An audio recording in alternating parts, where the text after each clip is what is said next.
discuss the Chilean Dog or the Dogo Chileno. In its essence, this is a recreation of the original Bordeaux Dog, and we will come back to that later. If you would describe it in modern terms, it would be a bandogge. Bandogge is also an older term, but it is a combination in this case between Molosser blood and Bordeaux Terrier blood. So what kind of Molosser blood is used? I already showed you. The Bordeaux Dog, also for this coloration, is also sought after in the descendants of this combination. And on the other side you have Bordeaux Terrier blood. In this case, that is American Pit Bull Terrier blood, and if I'm not mistaken, a specific line, namely the Corvino line. And also Corvino line often comes in the same coloration as the Bordeaux. So that gives you an indication that only the descendants that have that coloration are accepted as a Chilean dog. So what is the purpose of this type of dog? It has two purposes. One is a watchdog, but not only a watchdog, but also a guard dog. So what's the difference between a watchdog and a guard dog? A watchdog alerts you if something is amiss. A guard dog also intervenes. And what would be that intervention? Intervening. It would be an engagement with the opponent, in this case a human, burglar, or assailant, or whatever you have. Perhaps a terrorist, whatever. Someone wants to kidnap your children, something like that. And then you need a dog that's also capable of stopping it. So it has bad stopping ability. It's not only alerting it and nipping at it, but it is able to really deal with the threat. So we named that watchdog guard dog ability, especially guard dog, because a guard dog can be a watchdog, but a watchdog is normally not also a guard dog. The second thing is that they also wanted a dog that's still capable of doing hunting. We all know the Dogo Argentino, that the dog is bred for hunting boars, and as a third object also a guard dog. And it's a little bit the same like with the Dogo Chileno. So they wanted to be a guard dog and a hunting dog specifically for hunting boar. So hog hunting, swine hunting, and dog. So you need a dog that has also the ability to stop a boar. It is not there to chase it down and to be very fast. It is there to be fast enough to catch up and to engage with the boar. So again, boar stopping ability in this case. So it's not stopping the boar by circling around it with a lot of dogs and keeping it in a specific spot. No, it's there by being a catch dog. So it's a dog that catches the boar and keeps it stuck even if it's alone. And therefore you need a dog that has both the weight and the power and the aerobic capacity, so it has the stamina to catch up but also to stay into the fight and to keep the hog pinned. And therefore they combine these two breeds. So bandogge often gives you two things. One is weight, mass, and guarding ability that comes from Molosser, also strong type of dog. And the second attribute is from the Bordeaux Terrier, which gives you athleticism, determination, fighting drive, and good aerobic capacity.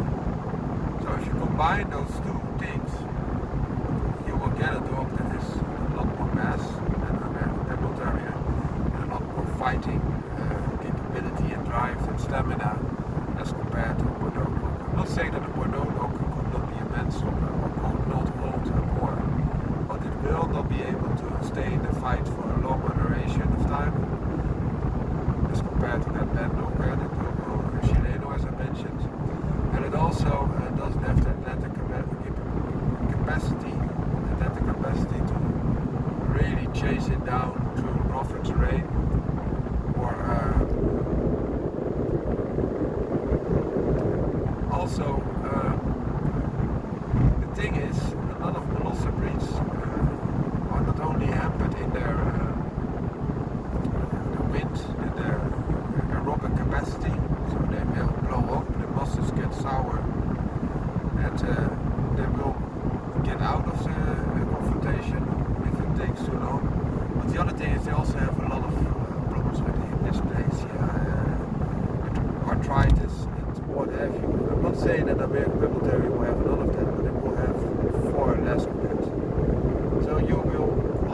have a lot of beneficial sides from that Berger Pit Bull Terrier.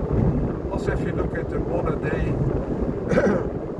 for example, the Cane Corso is also recreated. It's a handful of Cane Corso original, but especially Mastino Napolitano blood and American Pit Bull Terrier blood, and a little bit of boxer, they will say. But that is also the exaggeration again, that the snout becomes not flatter instead of giving you advanced aerobic capacity. If the snout is becoming flatter, this is a bad thing. So that's the thing that you see here. And it has a good combination of the Dogo Chileno, the Chilean Dog, has a good combination of both. Some will say the best of both worlds. But it also comes with a disclaimer. If you think it has the same characteristics as a Bull Terrier, you might be in for a surprise, and this could be a liability. Why is that? Because, as we may have mentioned, Dogo Chileno has two components, Bull Terrier and Molosser. The Bull Terrier component is known as a canine gladiator, so a fighting dog in its essence. It's capable to really engage and see through. But, being the nature of the competition that they developed this type of dogs for, it also had to be extremely human friendly, otherwise it would be disqualified. And then, because they use this as sporting events, then it would be a bad thing, because the winning dog would still lose. It's a little bit different with the Molosser side. So the Bull Terrier side is bred to be extremely human friendly. The Molosser side is bred to be very confrontational against humans, especially humans that are not part of the pack, so strangers. The thing is, a pure Bordeaux Dog will have this too, but it could be that you like the looks of the Bull Terrier, the character of it, and also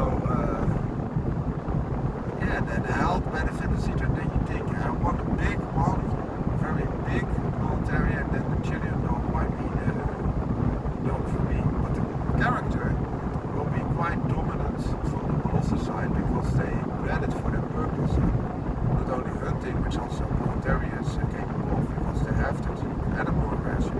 The Bull Terrier is lacking in human aggression, which is a good thing in most circumstances, but not for the second aspect, the guard dog, the really engaging dog against humans. So this should be noted. Other people will say, no, it will, the Molosser blood will steady out the intensiveness of the Bull Terrier blood. And they might be right, to a degree. For example, you will have lower animal aggression as with a Bull Terrier blood in a pure form, on average.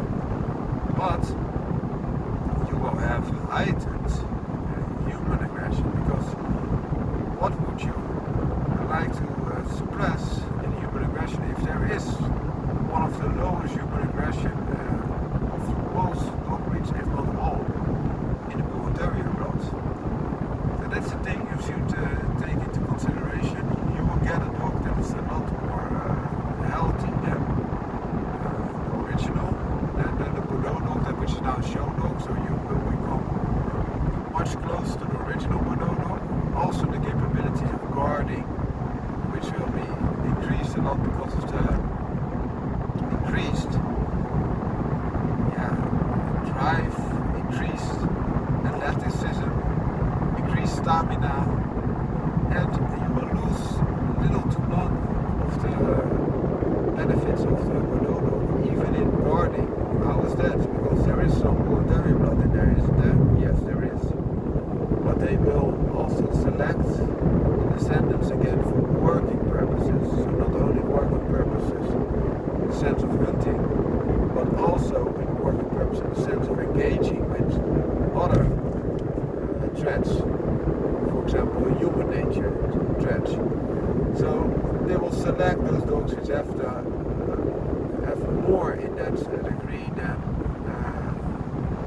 your average Bordeaux Dog, which is just a show dog. On average, there might be some Bordeaux Dogs still selected for guarding,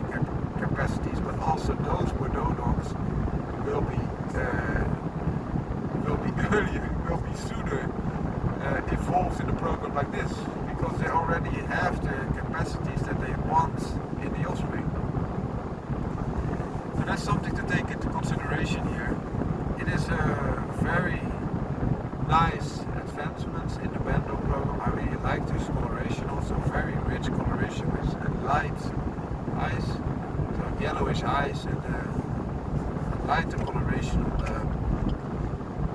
in the eyes, but also a light coloration in the coat, which looks a little bit like a lion. You see this coloration sometimes also in Paternal Terriers. For example, the father of my dog, the male dog, the male Paternal that I have, is named Shock, and he has that coloration as well. You can look it up. So it's interesting to see that this new breed is now being evolving. It has been 15 years, perhaps 20 years in the making, and it was already there, of course, but now they will also try to get it recognized as a breed, which can be beneficial that you have a dog that could be FCE registered, be the benefit, but the drawback of that is that it will become a show dog again. Like we also seen in the Dogo Argentino or Staffordshire Bull Terrier or English Bulldog, and oftentimes they then exaggerating and you will lose character, capability, and it will start all over again, like it started with the Bordeaux Dog. If you look at the first recognized show Bordeaux Dogs, they look like that Chilean Dog. So that's the bad thing in my opinion. But hey, we will see how it goes. If they keep it tight in the description that it needs to be proven on its capabilities, the guarding and engaging capability, also with animals, big strong animals that are capable to defend themselves and will put up an enormous fight and will overclass most dogs, like a walker swine, then they will be onto something special, but I don't think this is feasible. That really will happen like that. They will think that it might happen like this, and they also will find that their ego is connected to getting this dog registered, but this oftentimes is a bad thing for the characteristics of the breed. And then another breed arises again leaning strongly on the functional capability of walking dogs like American Kennel Terriers, which is not recognized by the FCI, for example. You have the show nephew, American Staffordshire Terrier, an original gangster, the Staffordshire Bull Terrier that was brought to the US and then further evolved in the American Kennel Terrier. But you don't have the real American Kennel Terrier because it's a working breed. Same with the Paternal Terrier so far. It's a working breed. You have the show nephew, the Lakeland Terrier. You have the show nephew, the Border Terrier. Some also are still being used as working breeds. On average, there are more show dogs. So that's it. Wishing you a great day. Out.